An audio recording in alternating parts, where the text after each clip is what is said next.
ভিডিওটি শুরু করার আগে তোমাদের কাছে ছোট্ট একটা অনুরোধ, তোমরা আমার চ্যানেলটিকে সাবস্ক্রাইব করে দিও।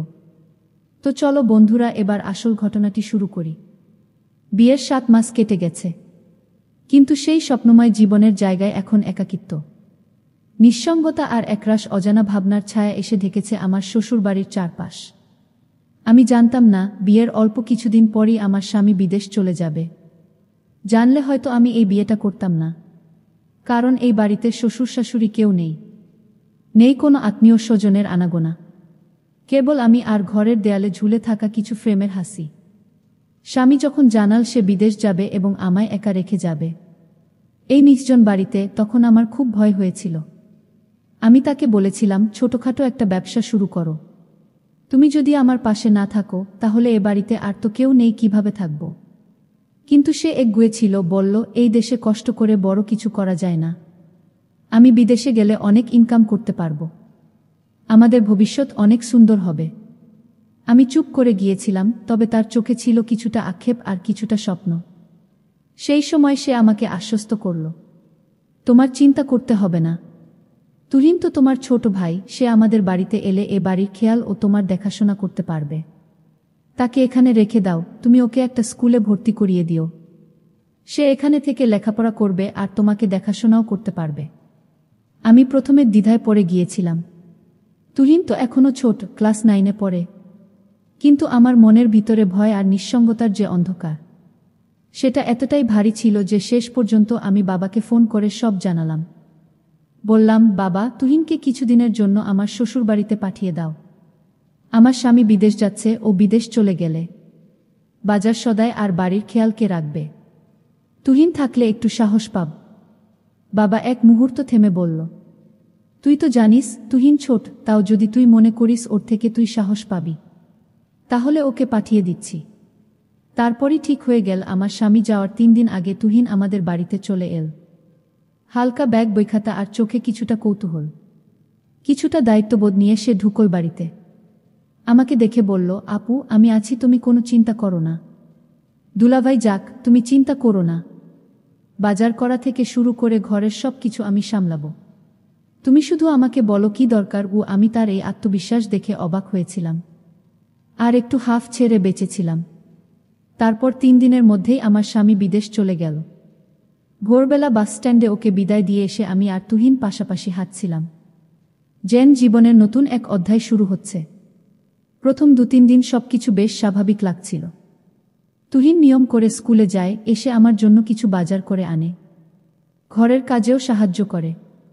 ওর মধ্যে একটা পরিণত ভাব আমি খেয়াল করছিলাম, যদিও সে ছোট, তবু যেন কথাবার্তায় একটা নির্ভরতা ছিল। কিন্তু তারপর ধীরে ধীরে কিছু ছোটখাটো অদ্ভুত জিনিস খেয়াল করতে থাকলাম, যেগুলো শুরুতে গুরুত্ব দিইনি।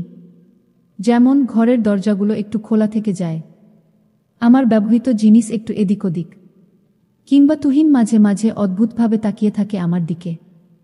আমি ভাবি, ও তো ছোট ভাই, হয়তো কল্পনায় কিছু ভাবছে বা হয়তো কেবল চিন্তিত হয়ে আছে।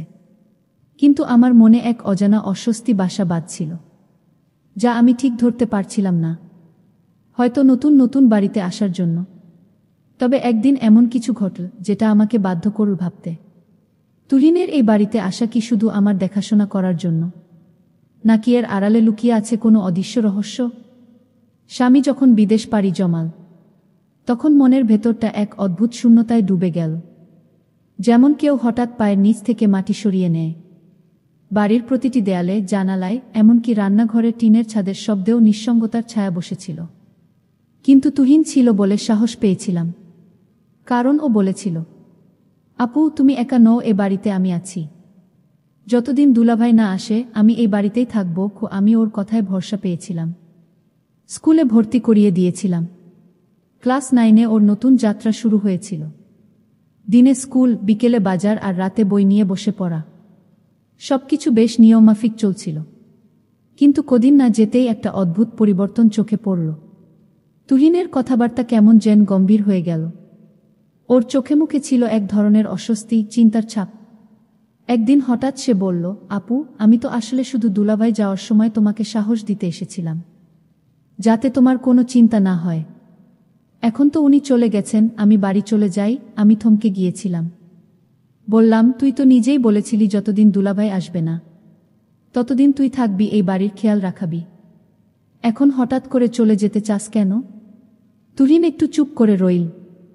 তারপর বলল, আপু, সত্যি বলতে এই বাড়িটা আমার ভালো লাগছে না। কেমন যেন অস্বাভাবিক লাগে। একা একা মনে হয়। মাঝে মাঝে মনে হয় কেউ যেন তাকিয়ে আছে, বা ঘরের বাতাস ভারী হয়ে যায়। আমি ওর দিকে অবাক হয়ে তাকিয়েছিলাম। তুই কি ভয় পাচ্ছিস? তুহিন বলল, ভয় না, কিন্তু একটা অস্বস্তি হয়, যেন সবকিছু খুব নিঃশব্দ আর অচেনা হয়ে গেছে। তাছাড়া দুলাভাই তো নেই, তুমি একা আছো। আমি তাকে বললাম, দেখ তুহিন, আমি তো তোকে বলেছি তুই থাক, আর তুই থাকলে আমার ভালো হয়।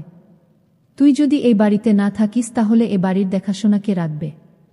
তুহিন খানিকক্ষণ চুপ থেকে বলল, আপু, আমি থাকব, তবে আমার একটা কথা রাখতে হবে। আমি হেসে বললাম, বল, কি চাই? ওর মুখটা হঠাৎ গম্ভীর হয়ে গেল। বলল, তুমি সেটা আমাকে কখনো দেবে না। আমি অবাক হয়ে বললাম, তুই চাইবি আর আমি না দিব? এটা কি হয়? সে বলল, তাহলে শোনো, আমি এখনই বলবো না, পরে বলবো। আমি হেসে বললাম, আচ্ছা, পরে বলিস। এরপর কিছুদিন সবকিছু স্বাভাবিক মনে হচ্ছিল, কিন্তু আমি মনে মনে ভাবছিলাম তুহিন কিছু একটা মনে লুকিয়ে রেখেছে। মাঝে মাঝে রাতে আমি রান্নাঘরে পানি নিতে যাই, দেখি সে জেগে বসে আছে। আবার কখনো দেখি জানালার পাশে দাঁড়িয়ে বাইরে তাকিয়ে আছে, যদিও বাইরে তেমন কিছুই নেই। একদিন আমি জানতে চাইলাম, তুই রাতে এত জাগিস কেন?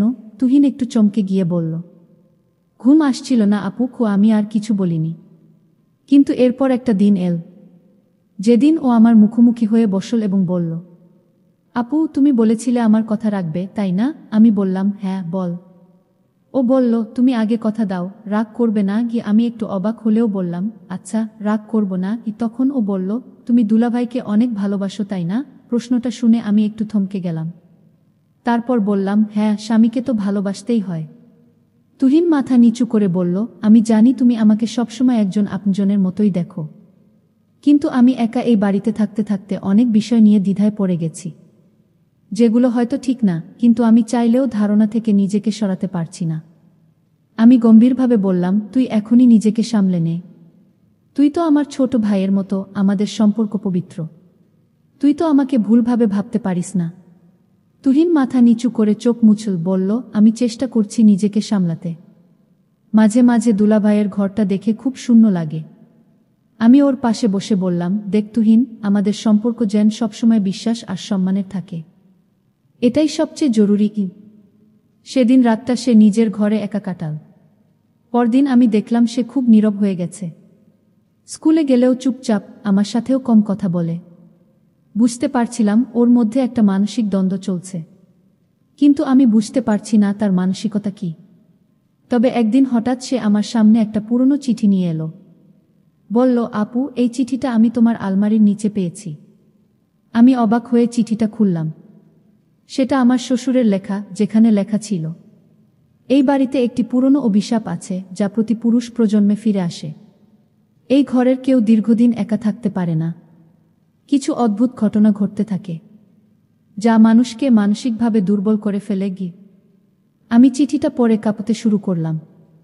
তুহিন বলল, আপু, আমি হয়তো তাই আজকাল অস্বাভাবিকভাবে ভাবছি। এসব হয়তো আমার নিজের ইচ্ছা নয়, বরং এই পরিবেশের প্রভাব। তখন আমি ওকে বললাম, তুই দোয়া পড়বি, মন শক্ত রাখবি। আমি তোকে কখনো একা ছেড়ে দিতে পারি না।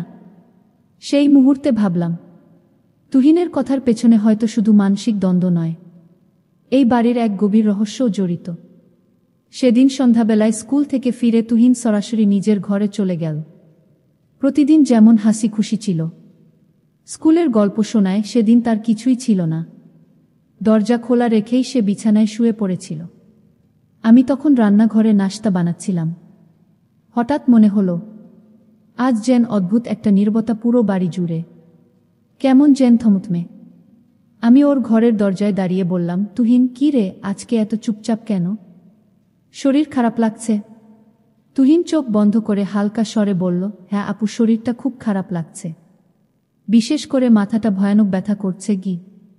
আমি বললাম, চিন্তা করিস না, আমি তো আছি, একটু মাথায় মালিশ করে দেই, ওষুধ দেই, সব ঠিক হয়ে যাবে। ও কিছু বলেনি। চোখ বন্ধ রেখেই কেমন যেন স্থির হয়ে রইল। আমি আলমারি থেকে মাথা ব্যথার ওষুধ বের করে এনে এক গ্লাস পানি দিলাম। তুহিন না বলে সেটা খেয়ে নিল। আমি বুঝতে পারলাম ওর সঙ্গে কোনো মানসিক চাপও লুকিয়ে আছে ওর মনের ভিতরে। তুহিন বলল, আপু জানো, মাঝে মাঝে মনে হয় আমার মাথার ভেতর খুব ভারী হয়ে যায়। শুধু ব্যথা না, যেন কেউ ভিতর থেকে ডাকছে। অচেনা এক কণ্ঠস্বর। আমি অবাক হলাম। মানে, তুই কাকে বলতে চাচ্ছিস? তুহিন চোখ খুলল না। বলল, বুঝাতে পারি না। আমি ঠিক জানিও না কে। তবে রাতে ঘুম ভেঙে দেখি দরজা খোলা থাকে, জানালা থেকে বাতাস ঢোকে আর মনে হয় কেউ ঘরের বাইরে দাঁড়িয়ে আছে। আমি ভয় পেয়ে বললাম, তুই এসব কি বলছিস তুহিন? কারো পায়ের শব্দ, ছায়া বা এমন কিছু কি তুই দেখেছিস? তুহিন চোখ খুলে বলল, না আমি দেখিনি, কিন্তু মনে মনে ভাবি কেমন যেন একটা ছায়া অন্ধকারে দাঁড়িয়ে থেকে তাকিয়ে থাকে। এমনও হয় যেন কেউ আমার নাম ধরে ডাকছে। তখন ঘুম ভেঙে যায়। আমি চুপ করে গেলাম। এরকম কথা আগে সে কখনো বলেনি। মনে মনে ভাবলাম, হয়তো তুহিনের মাথায় কোনো ভয়ের ছাপ কাজ করছে, অথবা পড়ালেখার চাপ, বাড়ির নিঃসঙ্গ পরিবেশ, এসবই ওর মানসিক অবস্থায় প্রভাব ফেলছে। তারপর আবার মনে পড়ে গেল, তুহিন তো বলেছিল কিছু একটা বলবে আমাকে, যেটা এখনো বলেনি। আমি জিজ্ঞেস করলাম, তুহিন শোনো, তুই তো সেদিন বলেছিলি যে আমার সঙ্গে একটা কথা বলবি, যেটা খুব গুরুত্বপূর্ণ। আমি এখনো শুনিনি। তুই বলিসনি কেন? তুহিন চোখ সরিয়ে জানালার দিকে তাকাল। বলল, সময় হলে বল বাপু, এখন বললে হয়তো তুমি বুঝবে না। আমি বললাম, আমি তো তোকে কথা দিয়েছিলাম রাগ করব না, তুই চাইলেই বলতে পারিস কে। তুহিন মাথা নিচু করে বলল, তোমার বিশ্বাস হারিয়ে ফেলতে চাই না আপু, সেই কারণেই বলিনি এখনো। আমি বুঝে গেলাম তুহিনের মনে কিছু চলছে, হয়তো নিজের ভাবনা, মানসিক দ্বন্দ্ব বা অতীতের কিছু ঘটনা, যেটা সে বলতে চায় কিন্তু ভয় পাচ্ছে। আমি তখন আর জোর করলাম না। বললাম, আচ্ছা সময় হলে বলিস, তবে নিজের মধ্যে পুষে রাখিস না। কষ্ট হয় তোর, সেটা আমিও বুঝি। তুহিন ধীরে ধীরে ঘুমিয়ে পড়ল। আমি ওর পাশে বসে চুপ করে ওর মুখের দিকে তাকিয়ে রইলাম। ছেলেটা বড়ই অদ্ভুত হয়ে যাচ্ছে, কিছু একটা লুকিয়ে রাখছে, অথচ সেটা তাকে কষ্ট দিচ্ছে, মানসিকভাবে ভেঙে দিচ্ছে। রাত বাড়ছিল, বাইরে হালকা বৃষ্টি শুরু হয়েছিল। আমি উঠে গিয়ে জানালাটা বন্ধ করলাম। তারপর ঘর থেকে বের হয়ে চলে আসলাম আমার ঘরে। রাত 2টা নাগাদ হঠাৎ ঘুম ভেঙে গেল আমার। ঘরের জানালার বাইরে কুকুরের ডাকে ঘুম ভেঙেছিল। তারপর একটা চাপা শব্দ পেলাম। তুহিনের ঘর থেকে যেন কারো কান্নার শব্দ। আমি দ্রুত উঠে গিয়ে ওর ঘরের দিকে গেলাম। দরজাটা আধা খোলা ছিল। আমি ভেতরে গিয়ে দেখলাম তুহিন বিছানায় বসে কাঁদছে। আমি বললাম, তুহিন কি হয়েছে রে? দুঃস্বপ্ন দেখেছিস? তুহিন মাথা নিচু করে বলল, আমি ঠিক আছি আপু, একটু কষ্ট হচ্ছিল, নিজের উপর খুব রাগ হচ্ছে। আমি ওর পাশে গিয়ে বসে বললাম, তুই একা কষ্ট পাবি না, আমি তোর বড় বোন। তোর কি হয়েছে আমাকে বল।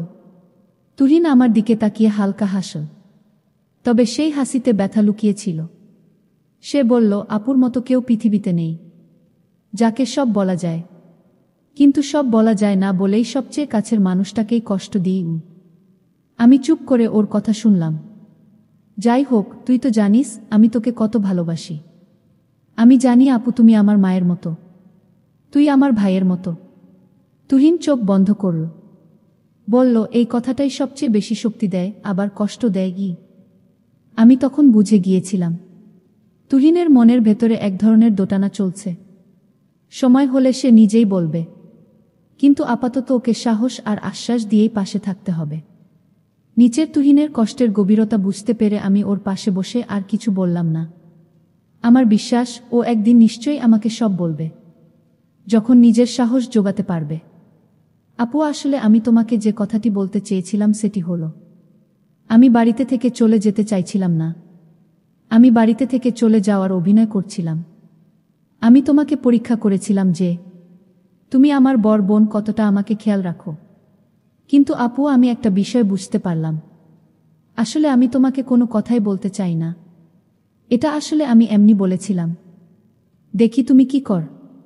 কিন্তু তুমি এটাই প্রমাণ করলে যে ভাই বোনের সম্পর্ক সারা জীবন যেন পবিত্র থাকে, এবং এই সম্পর্ক যেন কোনোদিন শেষ না হয়ে যায়। আর তুমি এমনভাবে আমার দেখাশোনা করেছ, সেটা নিজের মায়ের মতো। আসলেই তুমি একজন সত্যিকারের বোন, যার কোনো তুলনা হয় না। পরদিন সকাল, সূর্যের নরম আলো ঘরভর্তি করছিল। তুহিন আজ একটু হালকা লাগছিল, কিন্তু ওর চোখে সেই দৃষ্টির ছায়া মুছে যায়নি। ওর মধ্যে এখনো লুকানো সেই গল্প, সেই বেদনাই যেন ছিল। আমি ওকে খাওয়াতে নিয়ে আসলাম। ওর প্রিয় প্যানকেক আর চায়ের কাপ হাতে দিয়েছিলাম। তুহিন ধীরে ধীরে খেতে লাগল। এভাবেই আমাদের গল্প শেষ হলো। এক ভাই বোনের অটুট বন্ধন, যেখানে ভালোবাসা আর বোঝাপড়া ছিল সবচেয়ে বড় অস্ত্র। জীবনের যে কোনো ঝড়কে আমরা একসাথে মোকাবেলা করব, কারণ আমরা পরিবার। বন্ধুরা, আজকের গল্পটি এখানেই শেষ করলাম। যদি গল্পটি ভালো লাগে তাহলে অবশ্যই আমার চ্যানেলটিকে সাবস্ক্রাইব করে পাশে থাকবেন। ধন্যবাদ।